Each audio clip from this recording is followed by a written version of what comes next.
Avec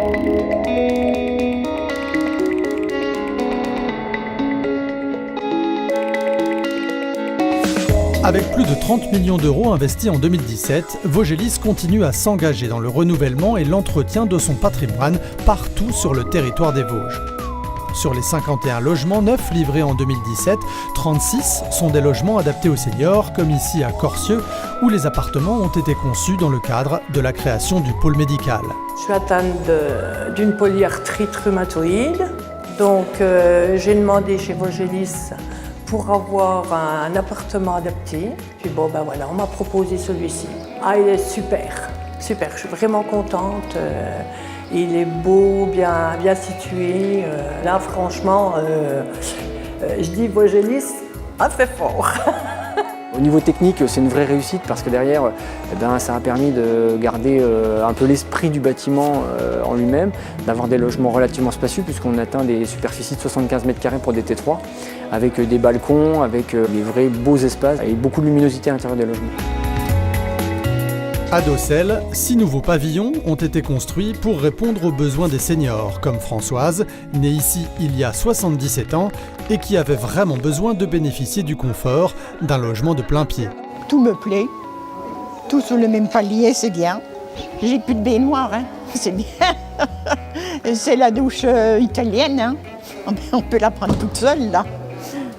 Parce qu'autrement, je vais être obligée d'avoir quelqu'un pour m'aider à monter dans la baignoire et puis descendre. Parce que la baignoire, moi je tombais quand je descendais de la baignoire. Je suis très contente. Ça va vous changer la vie ? Bon. Oui, beaucoup.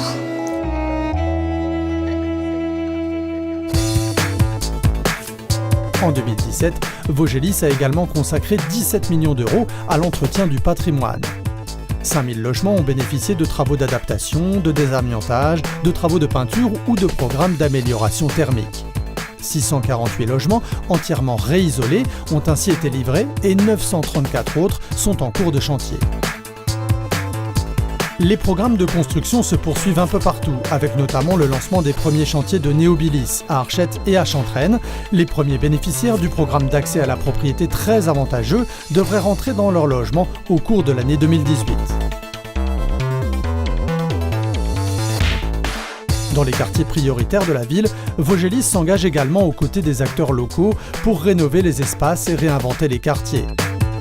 À Cap Avenir Vosges, 1 600 000 € ont été investis pour transformer entièrement l'environnement des bâtiments.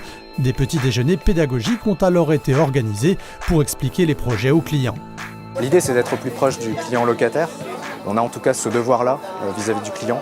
Les aires poubelles vont être également enterrées, on ne verra plus tous les conteneurs comme on les voit aujourd'hui. On revoit complètement les espaces extérieurs, les aires de jeu, les parkings, les aires d'ordures ménagères, les végétaux, les entrées également. Donc c'est vraiment des travaux d'envergure. À Saint-Dié-des-Vosges, Vogelis a poursuivi son programme de requalification du quartier Saint-Roch en rénovant ou en démolissant des bâtiments vieillissants. C'est pas plus mal d'enlever ce bâtiment qui devenait une verrue et il y avait beaucoup de travaux à refaire à l'intérieur quand même pour rénover. Donc ça valait peut-être plus le coup de le bouler pour reconstruire autre chose ailleurs, quoi.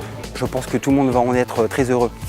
Je pense que là, tous les gens qui habitent derrière moi là, vont retrouver une vue sur la colline qui est derrière vous et je pense que ça va être agréable pour tout le monde.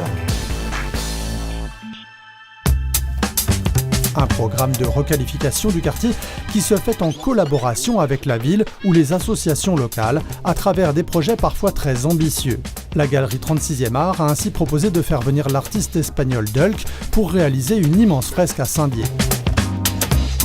Vogelis a immédiatement proposé de mettre à disposition le mur du bâtiment 33, Ruelle des Marais.